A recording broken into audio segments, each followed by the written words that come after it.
When the king of the dead walks into a place where death is currency, even darkness learns to kneel.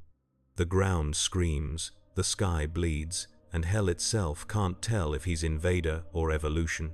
He doesn't fear demons, he drinks them. So what happens when the vampire who devoured gods meets the one dimension that was never meant to be prey? The portal beneath London did not announce itself with fanfare or celestial alarm. It opened like a wound, quiet and absolute, exhaling heat that turned Victorian stonework into glass. Alucard descended through collapsing catacombs where the dead had rested for centuries, their bones now vibrating with a frequency that predated mortality itself. The air tasted of sulfur and something older, a corruption that did not belong to Earth's underworld but to a dimension where hell had industrialized its own damnation. He moved through the dark with perfect silence, coat trailing like a shadow given weight, and when he reached the threshold, he stepped through without hesitation. The universe folded around him, London vanished. What remained was fire and the architecture of eternal war. He emerged onto a landscape of obsidian plateaus and rivers of molten brass. The sky churned with clouds the color of arterial spray, and in the distance, towers of bone and black iron rose toward a sun that burned with cancerous green light. This was not the hell he knew, not the Gothic nightmare of European folklore or the punishment realm of Christian theology. This was a factory, a war engine, a cosmos designed to convert suffering into power, to transmute screams into energy that fueled dimensions beyond counting. The argent energy that pulsed through every surface hummed with a hunger that even Alucard recognized as monstrous. He smiled. His fangs caught the hellfire light. The first demon to sense him was a revenant, its skeletal frame wrapped in cybernetic muscle and shoulder-mounted rockets that hissed with targeting systems. It turned toward Alucard with jerking mechanical precision, its hollow sockets flaring with ember light. It fired. Twin missiles screamed through the air, their trajectories perfect, their warheads designed to obliterate anything mortal. Alucard did not move. The explosions engulfed him in white heat and shrapnel, cratering the ground where he stood. Smoke billowed. The Revenant's optics cycled through thermal spectrums, searching for confirmation of the kill. Then the smoke parted. Alucard walked through the firestorm untouched, his coat settling around him like wings folding. He raised one gloved hand. The jackal materialized in his grip, a hand cannon forged to kill monsters, blessed and cursed in equal measure. He fired once. The bullet took the Revenant's skull apart, sending fragments of bone and circuitry spinning into the lava flow below. More came. They always did. Imps scrabbled across the obsidian, their claws sparking against stone, fireballs conjuring in their palms with organic ease. Hell Knights charged with axes that crackled with infernal current, their roars shaking the air like thunder. Alucard met them in the space between thought and action. He moved like liquid shadow, each step a calculated evasion, each strike a lesson in precision. The Kazul barked in his left hand, the jackal roared in his right, and between the two pistols, demons fell in cascading ruin. An imp's fireball passed through where his head had been a fraction of a second earlier. He pivoted, caught another demon by the throat mid-leap, and tore it apart with his bare hand before using its corpse as a shield against a charging Hell Knight's axe. The blade bit deep into dead flesh. Alucard dropped the corpse, stepped inside the knight's guard, and put the jackal's barrel against its sternum. The shot echoed like a church bell tolling midnight. The knight's torso erupted outward, its spine shattering into fragments that clattered against stone. He walked through the carnage he created, reloading by instinct, his eyes scanning the hellscape with clinical interest. The demons here fought with purpose, with coordination that suggested intelligence behind their savagery. They were not mindless. They were soldiers. This hell had structure, hierarchy, intention. Alucard found that fascinating. He found it delicious. Blood pooled around his boots, demon ichor that steamed against the superheated stone, and he paused to kneel beside one of the fallen. His fingers traced the still warm flesh, feeling the residual argent energy crackling beneath the skin. This was not blood as he understood it. This was fuel, currency, the lifeblood of a dimension that commodified suffering. He brought his fingers to his lips and tasted it. The sensation was immediate and overwhelming. Power flooded through him, alien and vast, a galaxy of screaming souls compressed into liquid form. His pupils dilated until his eyes became pools of crimson. His smile widened. Somewhere in the burning distance, something noticed. Kazuron the Archvile stood upon a tower of vertebrae and melted brass, his robes of flayed skin billowing in superheated wind. He was a priest of Hell's old order, a resurrector of the fallen, a demon who had transcended mere violence to become something approaching thought. His skeletal face turned toward the plateau where Alucard walked, and through the psychic network that bound all of Hell's hierarchy, he felt the disturbance like a needle through the eye. This intruder was wrong. Not mortal, not demon, not angel, a category error given flesh.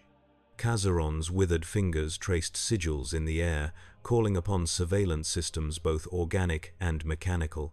Screens of crystallized torment flickered to life around him, each showing a different angle of the vampire's approach. He watched Alucard slaughter an entire cohort of imps with the casualness of a man brushing aside insects. He watched the stranger drink demon blood and absorb its power without corruption or mutation. He watched and understood with creeping certainty that Hell had just been introduced to something it did not know how to categorize. Something that killed like a demon, but moved with the purposefulness of a predator, not a destroyer. Kazuron began to narrate, speaking into the network, his words echoing through every torture pit and command nexus across the dimension. A new variable has entered the equation, he whispered, his voice like wind through grave dirt. Observe and catalogue. Do not engage with full force. We must understand what hunts us before we can understand how to unmake it. But Hell was not patient. Hell was hunger given form, and it could not help but feed.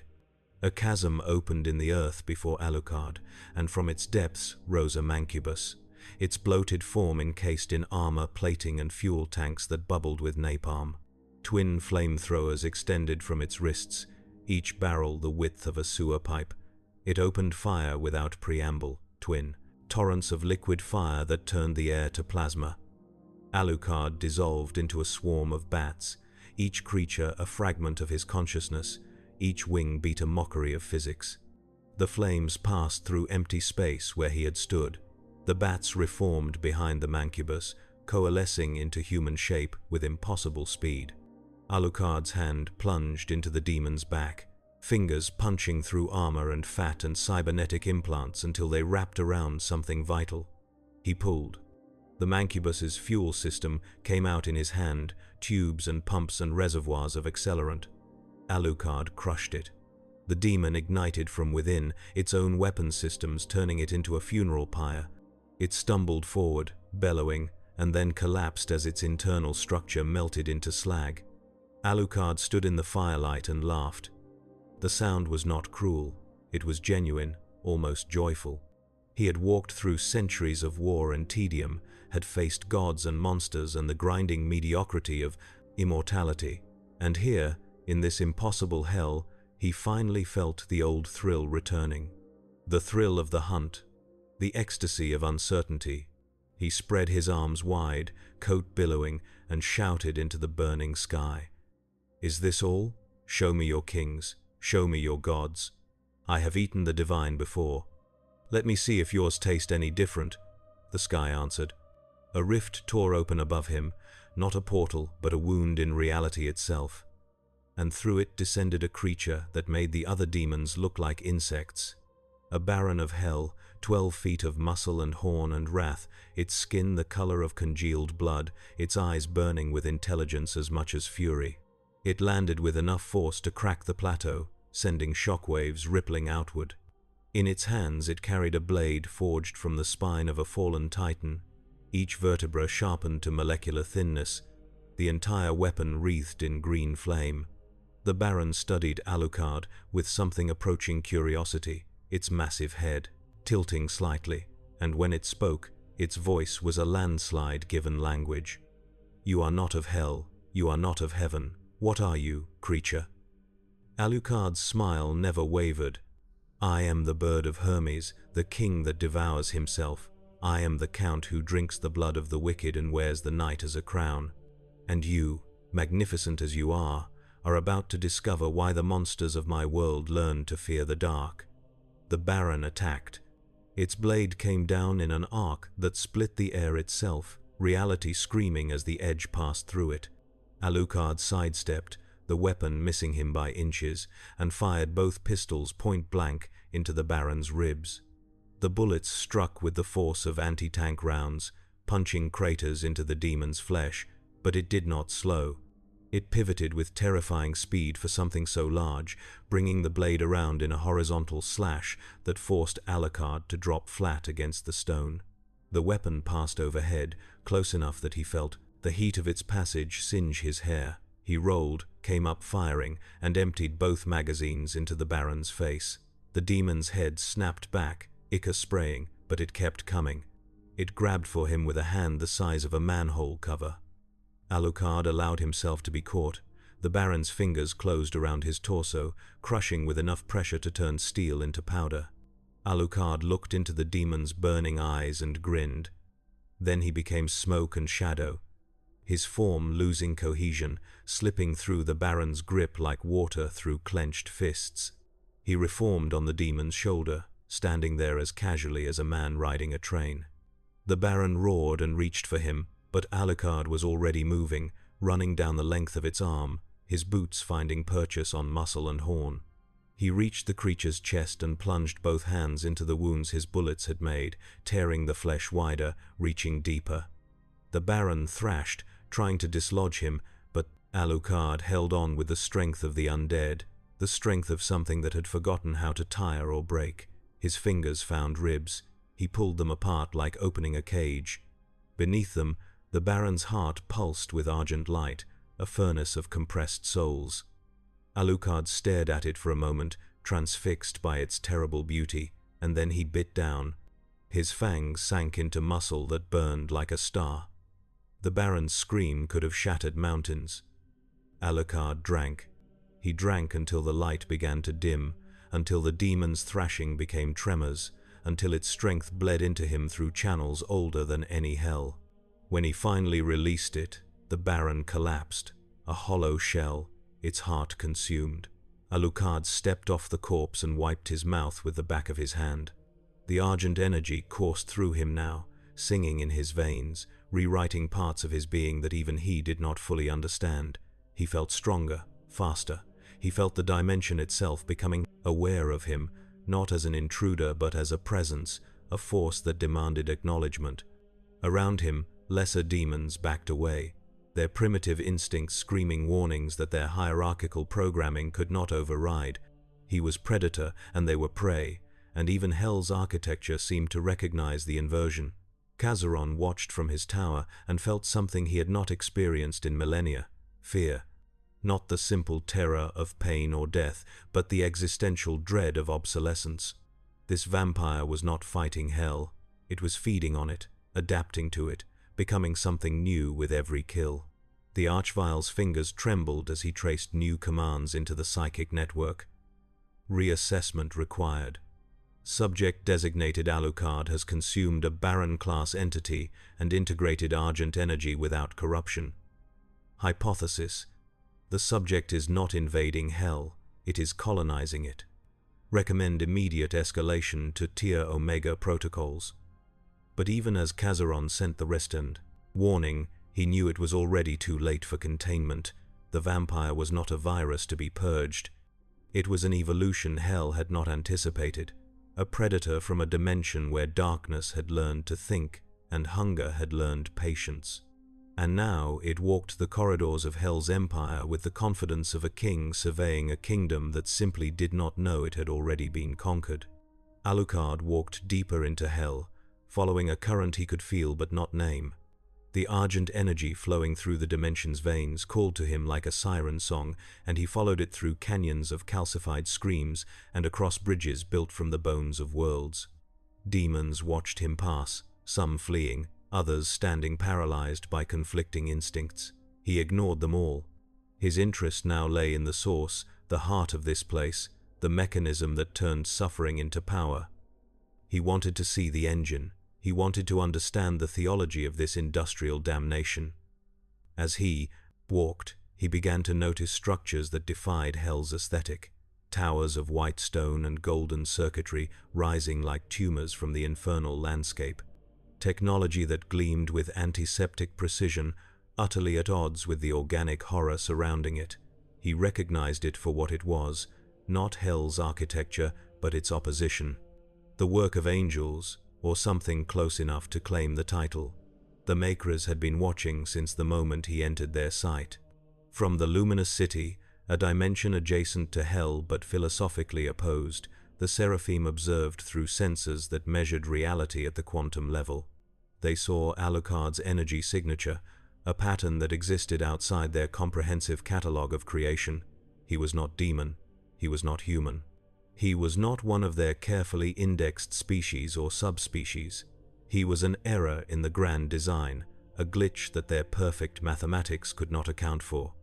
The seraphim convened in an instant, their crystalline forms gathering in a chamber where thought became law and law became reality. They debated for 3 nanoseconds, an eternity by their standards, and reached consensus. The vampire represented a category violation, an unindexed lineage that threatened the binary purity of their cosmic order. He could not be allowed to remain unclassified. He could not be allowed to evolve further within hell's crucible. A maker angel descended through a pillar of golden light, its form vaguely humanoid but elongated, perfected, too symmetrical to be natural. Its wings were not feathers but geometric patterns of hard light that shifted through impossible angles. In its hands it carried a staff topped with a sphere of condensed argent energy, pure and terrible, refined beyond anything hell had ever produced. The angel spoke with a voice like wind chimes made from divine law. Unidentified entity, you have violated the sanctioned boundaries of the hell dimension. You have consumed energies, restricted to authorized metabolisms. Submit to categorical analysis or face dissolution. Alucard stopped and regarded the angel with the same mild interest he might show a curious insect. He tilted his head, coat settling around him like a throne's shadow. And what if I refuse both options? What if I simply continue walking and kill anything that tries to stop me? What then, little god? The Maker's perfected face showed no emotion because emotion was inefficient. Then you will be unmade. We are the architects of order. We do not destroy. We correct. Alucard's smile returned, sharp as broken glass. How delightful. I haven't fought an angel in decades. Let's see if yours bleed like the others. The Maker struck first, its staff releasing a beam of pure argent energy that could unmake molecular bonds, turning flesh to component atoms in microseconds. Alucard moved with speed that mocked physics, his form blurring to the side as the beam carved a trench through the stone where he'd stood. He fired the jackal, the blessed bullet streaking toward the angel's center mass. The Maker's wings shifted, creating a shield of geometric light that caught the bullet and held it suspended, rotating slowly, before releasing it back toward Alucard with doubled velocity. He twisted, the round grazing his shoulder, tearing through coat and flesh. Blood sprayed. He looked at the wound and laughed. The blood did not fall. It hung in the air, defying gravity, and then began to move with purpose, forming into shapes that writhed and solidified. Familiars, hounds of shadow and crimson with eyes like burning coals. They leaped at the Maker from 3 directions simultaneously. The angel's wings expanded, releasing a pulse of pure order that should have dispersed the blood constructs back into inert fluid. But Alucard's blood was not inert. It was alive in ways that predated the Maker's categories. The hounds passed through the pulse unaffected and struck the angel with fang and claw, tearing at its pristine form. The Maker retaliated with calculated precision, its staff sweeping in arcs that left trails of dissolving light, each strike turning a hound to vapor. But for every one destroyed, Alucard created 2 more, his blood flowing freely now from a dozen self-inflicted wounds. He bled himself into an army. The Maker's perfect calm began to show cracks, its movements becoming fractionally less efficient as it calculated and recalculated outcomes that kept shifting outside expected parameters. Alucard walked forward through the chaos of his own making, both pistols firing in rhythm, each shot aimed not to kill but to harass, to force the angel into defensive patterns. The Maker's shield held against the bullets, but each impact drew its attention, split its processing power, forced it to maintain multiple defensive protocols simultaneously. Alucard watched it adapt, watched it learn his patterns, and smiled because he had been fighting for centuries and had learned the most important lesson of all: perfection is brittle. He stopped firing, stopped moving, stood perfectly still in the middle of the battlefield and stared at the angel with eyes that had witnessed the death of gods. The Maker hesitated, its perfect logic catching on the unexpected variable. In that fraction of a second, Alucard released the control he kept locked around his true nature.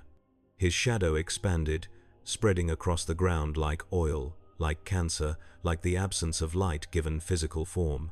From that shadow rose something that made the Maker's senses scream in protest. A thing of eyes and teeth and impossible geometry. A creature that existed in the space between life and death. A manifestation of Alucard's true self when he stopped pretending to be human. The creature that rose was taller than the towers, its form shifting between states of matter, its presence a wound in the fabric of order itself. The Maker fired its weapon at full power, the beam wide, enough to engulf the entire shadow entity. The light struck the darkness, and for a moment there was only white, only the pure mathematics of annihilation. Then the light was swallowed, consumed. The shadow creature opened a mouth that had no physical analog and drank the beam like water, pulling it in, converting it to something new. The Maker's weapon sputtered and died, drained of power. Before it could recalculate, before it could adapt, Alucard's true form wrapped around it like a closing fist. Teeth the size of cars bit down. The angel's shields held for 3 seconds. Then they cracked. Then they shattered. The Maker dissolved, not into death but into scattered data, its consciousness fragmenting across the quantum foam, screaming in a language that was pure mathematics as it realized it had encountered something its creators had never planned for.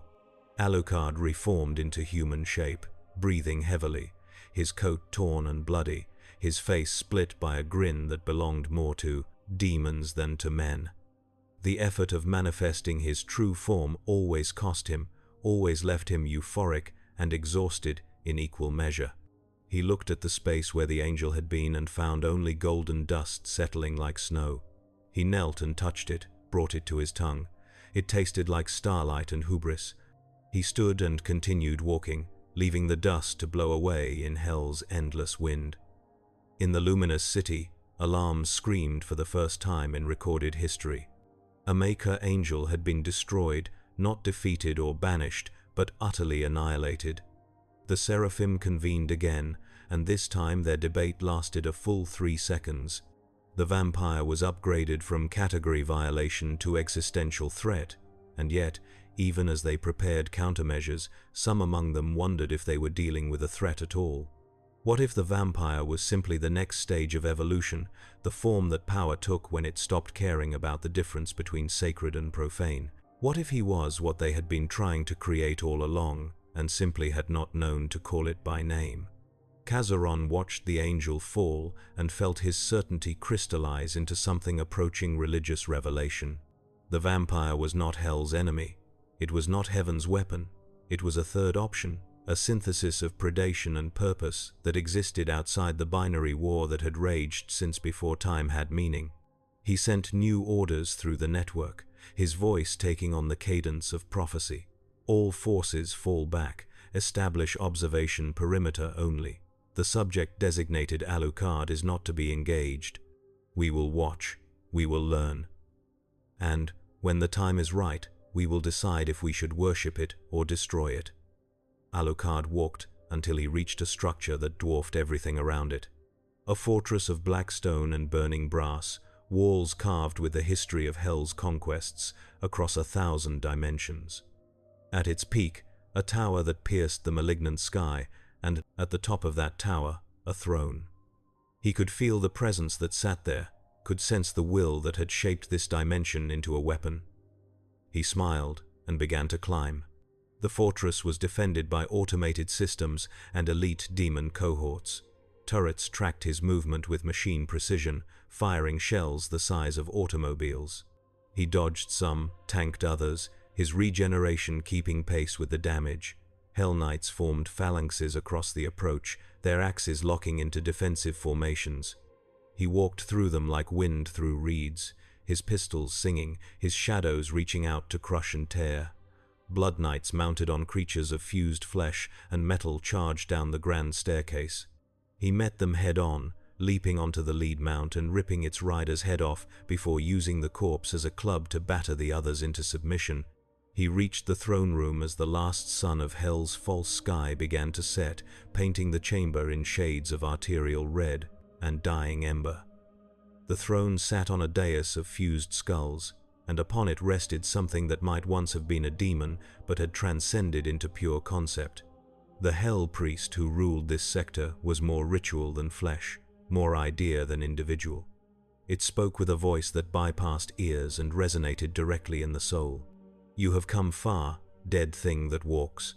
You have drunk deeply from Hell's cup and emerged unbroken. Why? What do you seek in the house of eternal war? Alucard ascended the final steps and stood before the throne, eye to eye with the priest, refusing to kneel or bow. I seek nothing. I am here because a door opened and I walked through it. I am here because everything in this dimension tried to kill me and I found that entertaining. I am here because I wanted to see what sat at the top of Hell's hierarchy and whether it would taste different from all the lesser flavors I've sampled.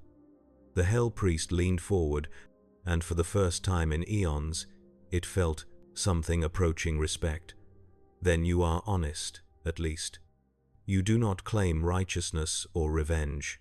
You simply are, and you simply take, and in that you are more demon than most who bear the title.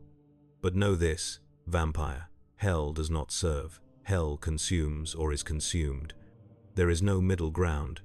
If you remain here, you will either become our weapon or our fuel. Choose now which you prefer. Alucard considered this, his expression thoughtful, almost gentle. Then he drew the jackal and placed its barrel against the Hell Priest's forehead. I choose a third option. I choose to show you that even Hell can learn to be prey. He pulled the trigger. The blessed round punched through the priest's skull and detonated the concentration of argent energy within. The explosion was not fire or force, but pure conceptual unraveling, the priest's existence unwinding across probability, erasing not just the body but the idea, the role, the function. The throne shattered, the chamber shook, and, across Hell, every demon felt the psychic feedback of an Archon's death echoing through the network. Kazaron felt it in his tower and knew, with the clarity of prophecy confirmed, that everything was about to change. The vampire had not conquered Hell, he had decapitated it. And nature, even infernal nature, abhorred a vacuum. The fortress began to collapse as the binding energies that held it together dispersed. Alucard walked calmly through falling debris and rising magma, his coat billowing, his face serene. He emerged into open air as the entire structure folded in on itself, becoming a crater of molten ruin. Lesser demons fled in every direction, their command structure severed, their purpose suddenly uncertain. He watched them scatter and felt no triumph, no satisfaction, only the familiar ache of immortality, the knowledge that even this, even the conquest of Hell itself, was just another moment in an endless sequence of moments. He looked up at the burning sky and wondered if there was anything left in any universe that could surprise him. That could make him feel something other than the comfortable numbness of eternity. Then the sky cracked open, and something fell through it like a meteor wrapped in fury and ancient purpose. It struck the ground 100 yards from where Alucard stood, cratering the stone, sending shockwaves rippling across the plateau. When the dust cleared, a figure stood in the impact crater. A man in armor the color of dried blood and rage, carrying a weapon that looked like it had been built to kill gods and maintained through sheer spite. The Doomslayer had arrived, drawn by the death of the Hell Priest, by the sudden shift in Hell's power dynamics, by the presence of something that killed demons with the efficiency of a butcher and the artistry of a sadist. He raised his weapon, a plasma rifle that hummed with barely restrained violence, and aimed it at Alucard's head. The two predators regarded each other across the smoking battlefield, and for a long moment neither moved. They were reading each other, measuring threat and capability, determining whether this would end in cooperation or mutual annihilation. Alucard smiled, slow and dangerous. "And who might you be, armored thing? Another of Hell's champions come to test whether I am worthy of the throne I just vacated?" The Slayer said nothing. He never did, but his weapon spoke for him, releasing a bolt of superheated plasma that should have reduced Alucard to constituent atoms. The vampire dissolved into shadow and reformed behind the Slayer, both pistols drawn. He fired. The Slayer's shield absorbed the rounds, sparking with absorbed kinetic energy, and he spun with mechanical precision, bringing the stock of his rifle around in an arc designed to crush skulls. Alucard blocked with his forearm, and the impact sent him skidding backward, boots tearing trenches in the stone. The Slayer advanced, switching weapons mid-stride, the plasma rifle collapsing into his armor and a shotgun emerging in its place. He fired both barrels at point-blank range. Alucard took the blast full in the chest and was hurled backward, his torso opened by hundreds of superheated pellets. He hit the ground, rolled, and came up laughing, his wounds already closing, the pellets pushed out by regenerating tissue. "Oh, you're glorious," Alucard said, genuine delight in his voice. "You don't posture, you don't explain, you just kill and move on. I think I'm in love." The Slayer responded by launching himself forward with a dash of rocket-assisted movement, closing the distance in a heartbeat, his armored fist cocked back. He threw a punch that could have demolished a tank. Alucard caught it. The shockwave from the impact spread outward, cracking the ground beneath them, but Alucard held firm, his grip like iron, his smile never wavering. They stood, locked together, strength against strength, and for the first time in longer than he could remember, the Slayer felt genuine resistance. This was not a demon to be ripped apart. This was a peer, an equal, a monster that had transcended categorization. The Slayer's other hand came up, a wrist-mounted blade extending with pneumatic force, aimed at Alucard's throat. The vampire released his grip and leaned back, the blade missing by millimeters, and his own hand shot forward, fingers rigid, aimed at the Slayer's helmet. He struck with enough force to dent the armor, to crack the visor, but not to penetrate. The Slayer stumbled back, recalibrating, and Alucard pressed the advantage, becoming a blur of motion, his fists and feet striking from impossible angles, each impact precise, each movement economical. But the Slayer was learning. He always learned. He blocked, parried, absorbed what he couldn't avoid, and began to return fire with interest. His fists became hammers, his movements less fluid than Alucard's but infinitely more brutal, each strike carrying the weight of genocidal purpose. They fought across the plateau, destroying everything around them, two forces of nature colliding with neither willing to yield. Alucard drew blood first, his claws extending to tear through a seam in the Slayer's armor, ripping into the flesh beneath. The Slayer responded by grabbing Alucard mid-strike, slamming him into the ground hard enough to create a crater, and then bringing his boot down on the vampire's head with piledriver force. Alucard's skull fractured but did not break. He grabbed the Slayer's leg and twisted, using leverage and inhuman strength, to throw the armored warrior 20 feet. The Slayer hit the ground, rolled, and came up firing, his plasma rifle retrieved from his armory with thought-controlled speed. Alucard summoned his familiars again, the shadow hounds pouring from his blood, and they rushed the Slayer in a tide of gnashing teeth and rending claws. The Slayer switched to a flamethrower, bathing the hounds in chemical fire that turned them to ash. But for every one destroyed, 2 more emerged. And soon he was surrounded, forced to expend ammunition at an unsustainable rate. Alucard used the distraction to close distance again, his pistols firing in perfect rhythm, each shot aimed at the gaps in the Slayer's armor, at the weak points every machine possessed. The Slayer's shields began to fail under the onslaught, warning indicators lit up inside his helmet, and still he fought, because that was what he did, that was all he had ever done. He activated his berserk mode, a mechanically induced fury that increased his strength and speed exponentially. He tore through the familiars with his bare hands, ripping them apart, crushing them, obliterating them faster than Alucard could create them. The two crashed together again, a tangle of fists and blades and raw violence.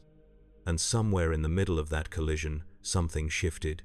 Alucard felt it first, a change in the Slayer's rhythm, a fraction of hesitation that suggested thought rather than pure reaction. The Slayer felt it too, a recognition that this fight could last forever, that neither of them was built to lose, that they were too similar in function even if opposite in origin. They broke apart simultaneously, each taking 3 steps back, weapons still raised but no longer firing. They stared at each other across the ruined ground, breathing heavily, assessing. Alucard spoke first, his voice carrying genuine curiosity rather than mockery. "You're not like them, the demons. You're not hungry. You're not trying to corrupt or consume. You're just ending them, over and over, forever. Why? What did they take from you that you can never get back?" The Slayer did not answer. He never answered. But his stance shifted fractionally, the weapon lowering an increment, and in that small gesture, Alucard read volumes. This was a man hollowed out by loss and refilled with purpose, a creature of vengeance so pure that it had become holy, a monster who killed monsters because there was nothing left of him that could do anything else. Alucard understood that. He had been that, once, before the long centuries had dulled even hatred into something resembling habit. He lowered his own weapons and inclined his head in something that might have been respect. "I'm not your enemy, Slayer. I didn't come here to rule hell or save it. I came because the door was open and I was bored. But I've drunk deeply from this place, and I've learned its secrets, and I think perhaps we can help each other. I think perhaps I know something you don't, something about the source of all this, the mechanism that keeps hell alive." The Slayer's head tilted fractionally. Listening, Alucard smiled and gestured toward the horizon, where towers of bone and golden circuitry rose into the poisoned sky. The Makers, the angels who built their heaven next door and harvest hell's energy to fuel their immortality. They're the ones who keep this cycle going. They need hell to exist so they can exist. Kill them, truly kill them, and hell collapses. Starves. Dies. Isn't that what you want? A final death for the thing you've been butchering for eternity? The Slayer considered this. Then he nodded once, short and sharp, and turned toward the towers. Alucard fell into step beside him, holstering his weapons, feeling an unfamiliar sensation that he eventually identified as anticipation. Not for the violence to come, though that would be sweet, but for the possibility of closure, for the chance to bring an ending to something that had pretended to be eternal. They walked together across hell's burning expanse, 2 predators united by common prey, and behind them, Kazuron watched from his tower and knew with absolute certainty that the old order was finished. The age of demons was over. The age of something new, something terrible and magnificent, was beginning. The march toward the Maker's domain was not unopposed. Hell's remaining command structure, such as it was without the priests' guiding will, attempted to organize resistance.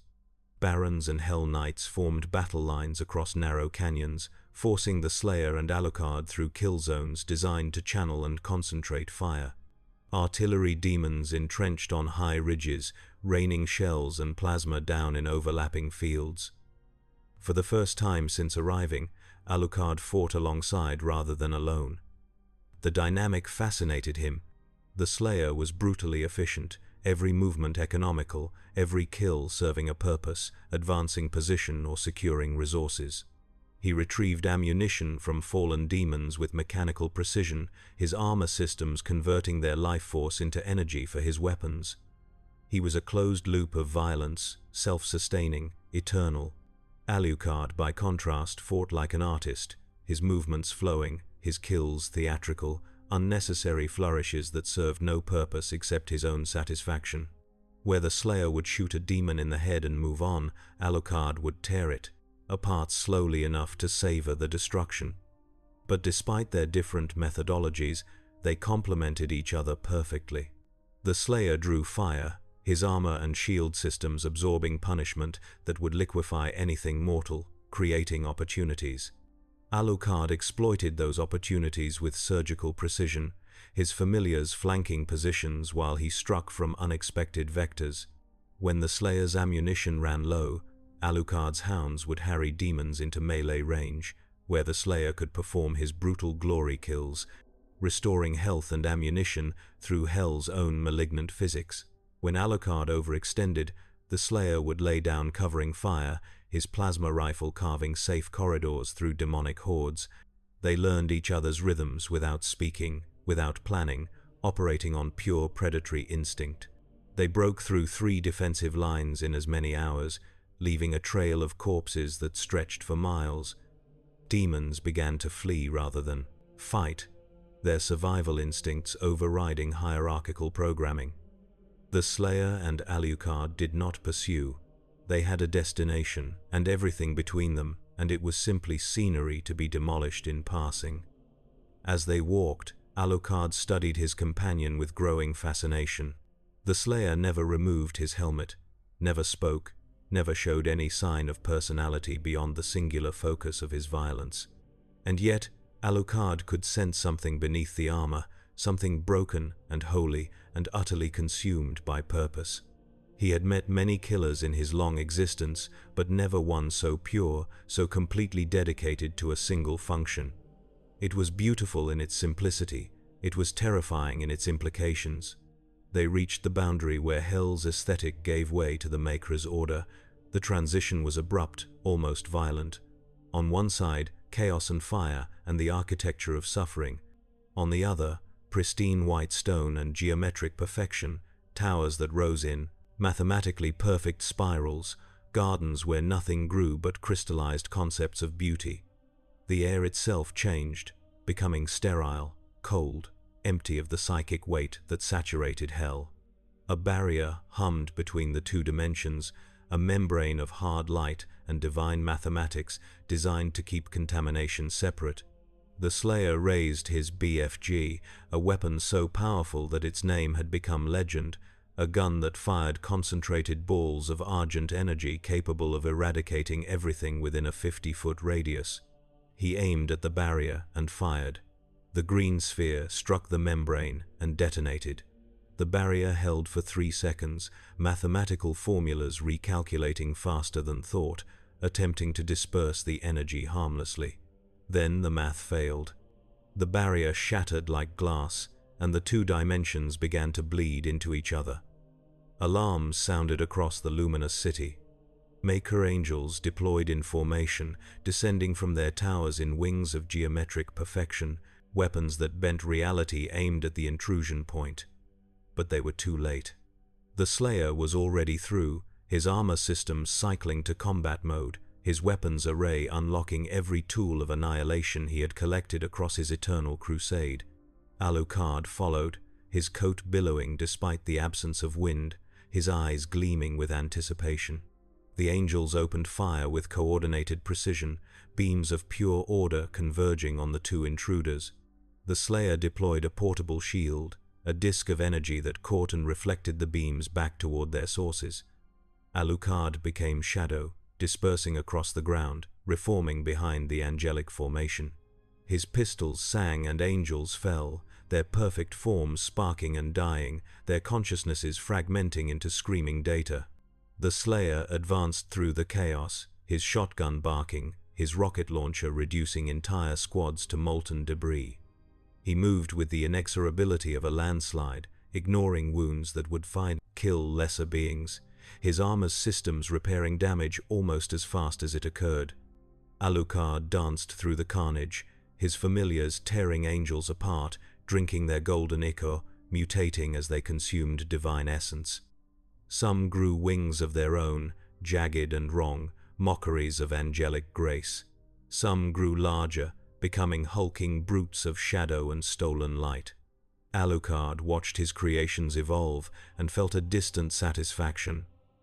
Even in heaven, his predation brought change, brought corruption, brought the lesson that nothing was so pure it could not be devoured. They fought through courtyards of impossible beauty, shattering statues that had stood for eons, burning gardens where abstract concepts bloomed like flowers. The Makers threw everything at them, combat drones with weapons designed to unmake matter at the quantum level. Seraphim warriors wielding swords forged from collapsed stars, automated defense systems that filled the air with lasers and projectiles moving at fractional light speeds. None of it mattered. The Slayer and Alucard were a binary system of destruction, orbiting each other, feeding off each other's momentum, unstoppable because stopping would require acknowledging limits, and neither of them possessed such acknowledgement. They reached the central tower, a spire that stretched up through layers of reality, connecting dimensions in a chain of ascending purity. The Slayer kicked down the doors, which were less physical barriers and more conceptual statements of authority, and they entered into a space where physics became suggestions and mathematics ruled supreme. The Seraphim High Council waited within, three beings of such refined existence that looking at them directly caused perceptual damage, forced the brain to parse contradictions it was never designed to resolve. They spoke in unison, their voices a choir of absolute certainty. You have brought chaos into the house of order. You have murdered our children and defiled our holy works. For what purpose, creatures of violence? What do you hope to achieve except your own annihilation? The Slayer said nothing. He simply raised his weapons and began calculating firing solutions. But Alucard stepped forward, his hands spread in a gesture that could have been supplication or mockery. We hope to achieve nothing, gods of the machine. We hope to end.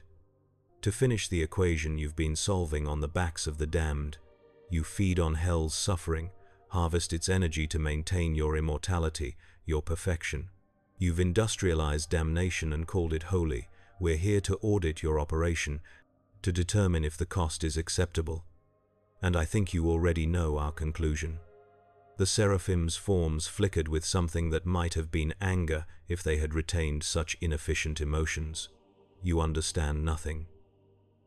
We maintain the balance. Without us, hell would expand unchecked, consuming dimension after dimension. We are the dam that holds back. The flood, destroy us, and you doom all creation to entropic consumption.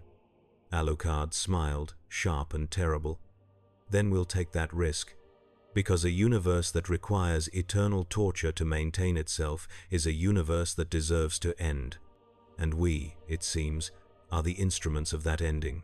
The Seraphim attacked not with weapons but with pure conceptual force, rewriting the local laws of physics to exclude the possibility of the Slayer and Alucard's continued existence. Reality rippled, attempting to delete them, to retroactively prevent their presence. The Slayer's armor screamed warnings as it struggled to maintain integrity against attacks that bypassed conventional defenses. But he had fought gods before. He had killed titans and archdemons and things that had no names because language was insufficient to contain them. He activated a device built into his suit, a reality anchor forged in the fires of Argent Denur, blessed by the Seraphim themselves in a cruel irony. The Tainzakraw's anchor stabilized local space-time, forcing physics to remember he existed regardless of what the Makers decreed. Alucard did not need technological assistance, he simply refused. Refused to be erased, refused to acknowledge the authority of beings who thought themselves beyond predation. His existence was older than their order, rooted in blood magic and aristocratic will and the fundamental truth that death was negotiable for those with sufficient strength. He expanded his presence, his shadow spreading across the chamber, filling it with darkness that existed not as absence of light, but as active negation of it. The Seraphim's attack struck the shadow, and were absorbed, converted, transformed into something new. Alucard fed on their power the same way he had fed on Hell's, adapting it, claiming it, making it his own.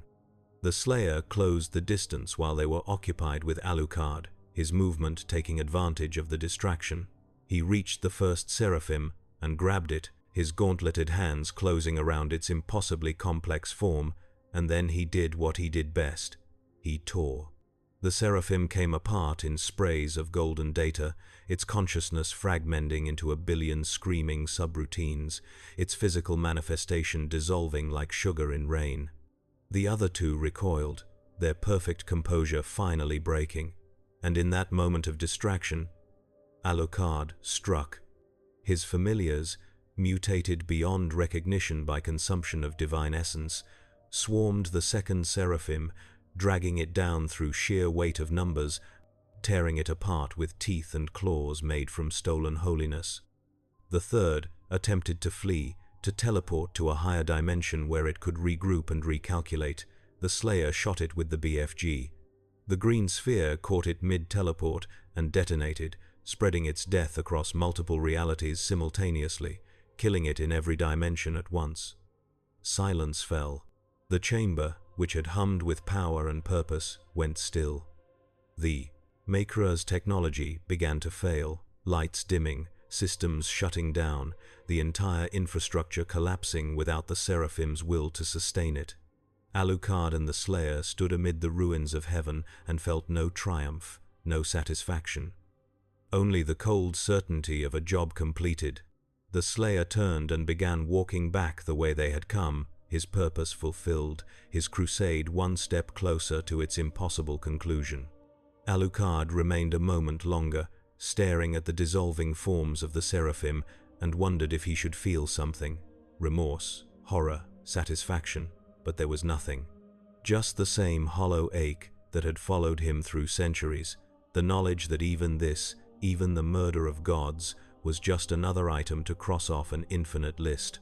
He followed the Slayer out of the tower, and as they walked, the luminous city began to collapse around them, its foundations eroding without the Seraphim's constant maintenance.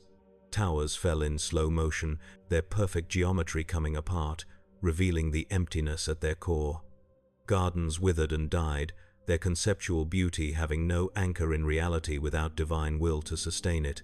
The Maker angels fell from the sky like broken birds, their wings of hard light flickering and fading, their bodies crashing into the streets they had once walked as lords. Alucard and the Slayer walked through the apocalypse they had created, and neither looked back. They emerged from the luminous city's borders and found hell changed. Without the Maker's harvesting systems, without the energy siphons that had drained excess argent away, hell was collapsing inward. The factories that processed souls into fuel were overloading, unable to vent the pressure. Dimensional rifts were opening randomly, spilling raw chaos into ordered space. Demons fought each other in confused panic as hierarchies dissolved and ancient rivalries reignited without authority to suppress them.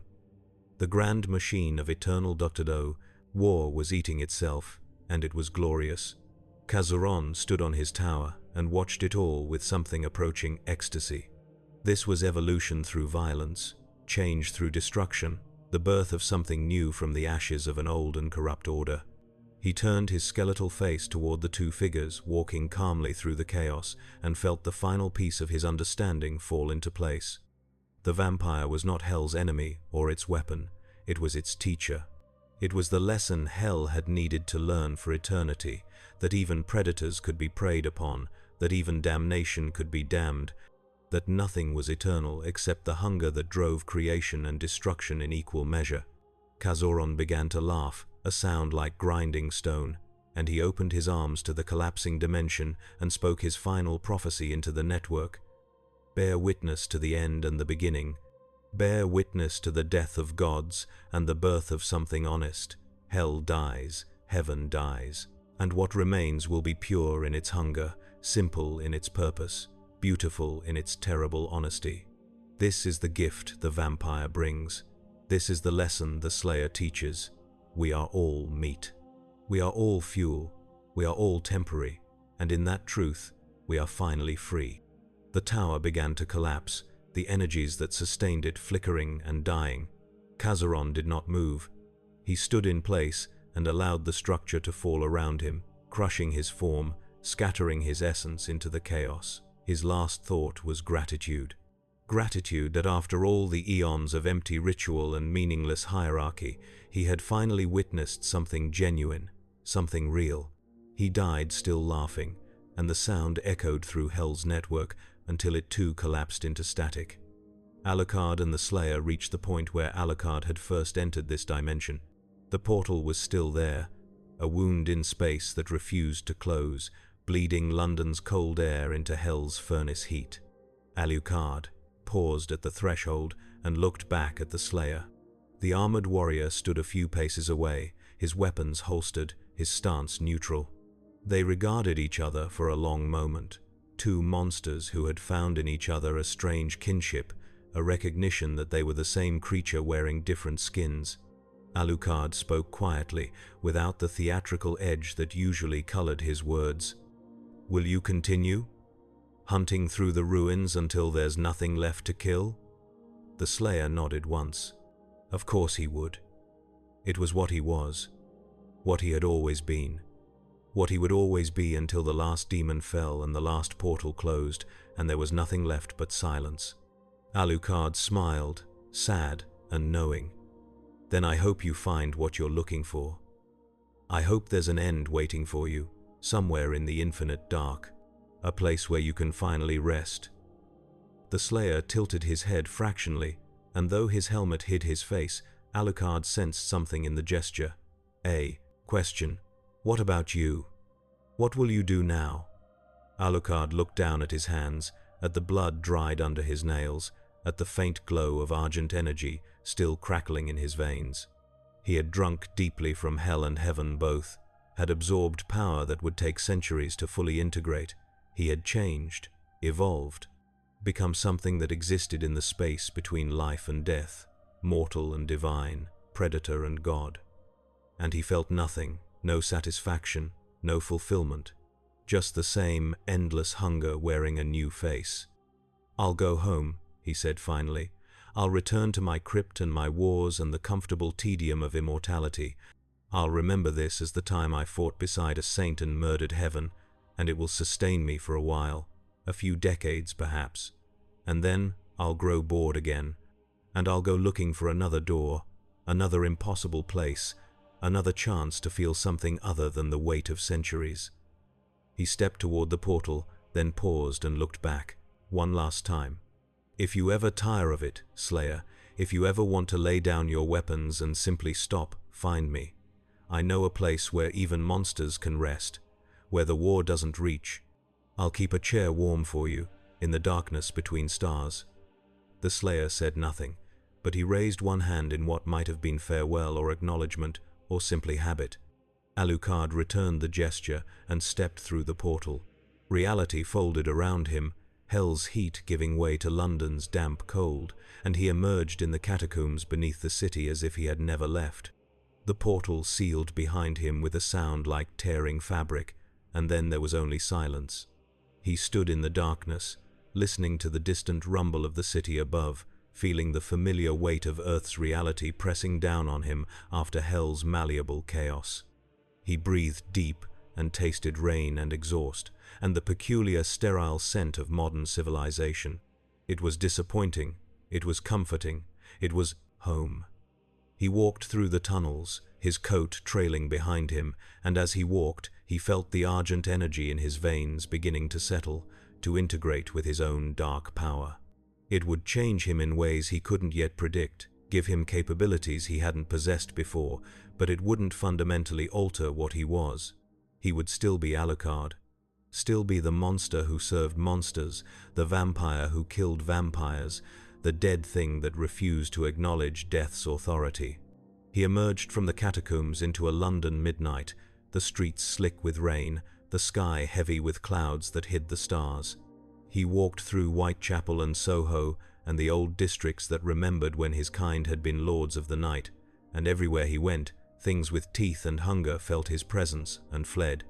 They could sense the change in him. could smell hell's essence clinging to him like perfume, and they knew with animal certainty that he had become something beyond their understanding. He reached the Helsing estate just before dawn, the great manor sitting like a monument to old wars and older money. Sarah's Victoria met him at the door, her vampire senses alerting her to his approach long before he arrived. She looked at him with wide eyes, seeing the changes that had been wrought, sensing the power that now radiated from him like heat from a forge. "Master," she whispered, "where did you go? You've been gone for 3 days. We thought something had happened. Thought you'd finally found the death you were always looking for." Alucard smiled and walked past her into the mansion, removing his coat and hanging it with careful precision. "I went to hell, police girl, the real one. The one where suffering has been industrialized and damnation runs on quarterly profits.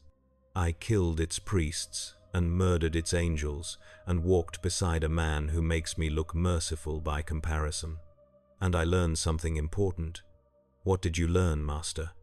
He paused at the foot of the grand staircase, one hand on the banister, his back to her. When he spoke, his voice was quiet, contemplative, almost gentle. "I learned that even hell can die, that even eternal things are temporary if you kill them hard enough. And I learned that I am very, very tired, Seros. Tired in ways that have nothing to do with the body and everything to do with the soul. I learned that I've been searching for an ending for so long that I forgot to ask if there was any point in finding one." He climbed the stairs without waiting for her response, ascending to his chamber in the basement levels where the sun could not reach, where the darkness was absolute and comforting. He sat in his throne, the same chair he had occupied for decades, and closed his eyes. The argent energy pulsed in his veins like a second heartbeat, and in its rhythm he heard echoes of the Slayer's endless war, of Kazuron's mad laughter, of the Seraphim's dying screams. He heard hell's collapse and heaven's fall, and the sound of dimensions grinding against each other like tectonic plates. And beneath it all, he heard silence. The deep and absolute silence that waited at the end of all things, patient and inevitable.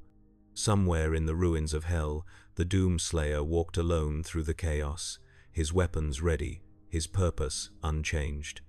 He stepped over the corpses of demons and angels alike, searching for anything left to kill, anything that might still pose a threat. He would find them, he always did. And he would continue finding them until the last portal closed and the last demon fell, and there was nothing left but the endless quiet of a war finally finished. But that day was not today. Today, there were still enemies, still battles, still purpose. He loaded a fresh shell into his shotgun and kept walking. Behind him, hell burned itself to ash. Ahead of him, new hells waited to be born. And he would walk through them all, unchanging, unstoppable, eternal in his singular focus. In London, Alucard sat in his throne and dreamed of nothing, of the space between stars where light had never reached and never would, of the silence that existed before creation and would exist after entropy had claimed the last atom.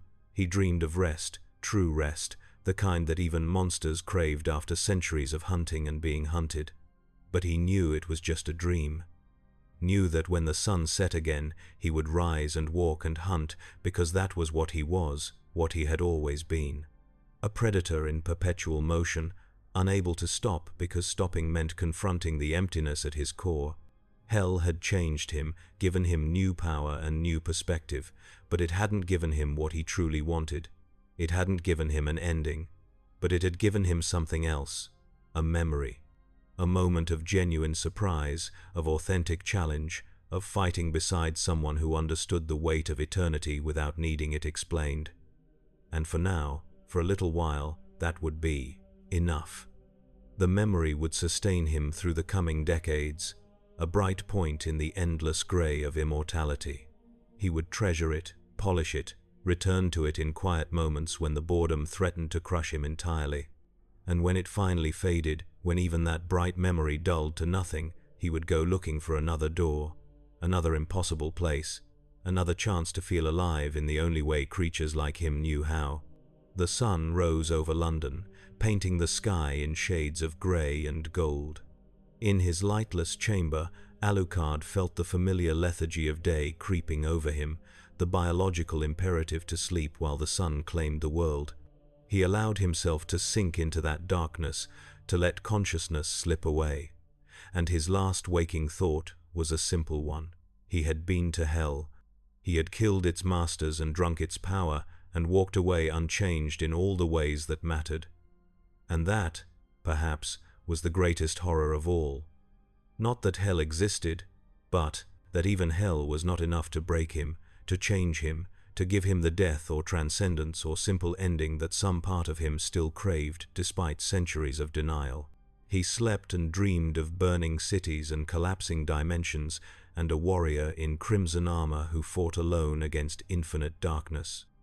And in those dreams, for just a moment, he was not tired.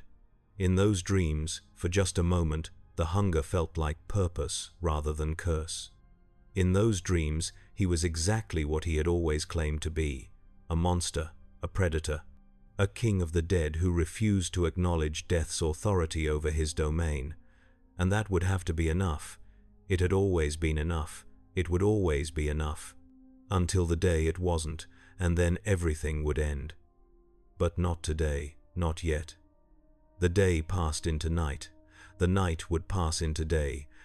And the cycle would continue, as it always had, as it always would, until something finally broke the pattern, or the pattern broke itself. Alucard had seen hell die. He had seen heaven fall, and he knew with absolute certainty that he would see more before his story ended, if it ever did. More battles, more wars, more impossible places where he could pretend, just for a moment, that he was something other than a monument to his own refusal to change. He rose with the sunset, dressed with mechanical precision, checked his weapons out of habit rather than need, and prepared to face another night in a city full of lesser monsters who would flee from him or die trying to prove they were worthy of his attention. Somewhere in the multiverse, portals opened and closed. Dimensions collided and separated. Wars raged across realities that had no names because language was insufficient to contain them. And through it all, two figures walked their separate paths, united only by the knowledge that they were the same thing wearing different masks. The Slayer, who killed because it was all he had left, and Alucard, who killed because it was all he had ever known. Both of them eternal, both of them damned, both of them free in the only way monsters could ever be free, by accepting what they were and refusing to apologize for it. The story does not end, because stories like this do not have endings. They have pauses, intermissions, moments of silence between acts. But the play continues, always continues, because the players do not know how to leave the stage, and the stage does not know how to exist without them. Hell will rebuild. Heaven will rise again under new management or old gods wearing new faces. And when it does, perhaps Alucard will return. Perhaps he will walk through that portal again, seeking the thrill of genuine challenge, the taste of divine blood, the momentary relief of fighting something that might actually kill him. Or perhaps he will find new doors, new dimensions, new hells to conquer, and new heavens to murder. It does not matter. The destination has never mattered. Only the journey, only the hunt. Only the eternal dance of predator and prey, where the roles shift and blur until they become meaningless, until all that remains is motion without purpose, violence without reason, existence without end. And so Alucard walks through London's streets, his coat billowing in wind that is not there, his eyes scanning crowds for anything interesting, anything dangerous, anything worth the effort of killing. And he finds nothing. Of course he finds nothing. This is Earth. This is home. This is the place where even monsters have learned to be mundane, to follow rules, to pretend at civilization. But he keeps looking anyway, because looking is all he has, all any of them have in the end. The hunt, the search, the desperate hope that somewhere, somehow, there might be something new under an old and dying sun. He walks, and the city parts around him. Mortals sensing on some instinct level that he is not one of them, has never been one of them, will never be one of them no matter how long. He wears their shape. Dawn approaches. He returns to his crypt. the cycle continues.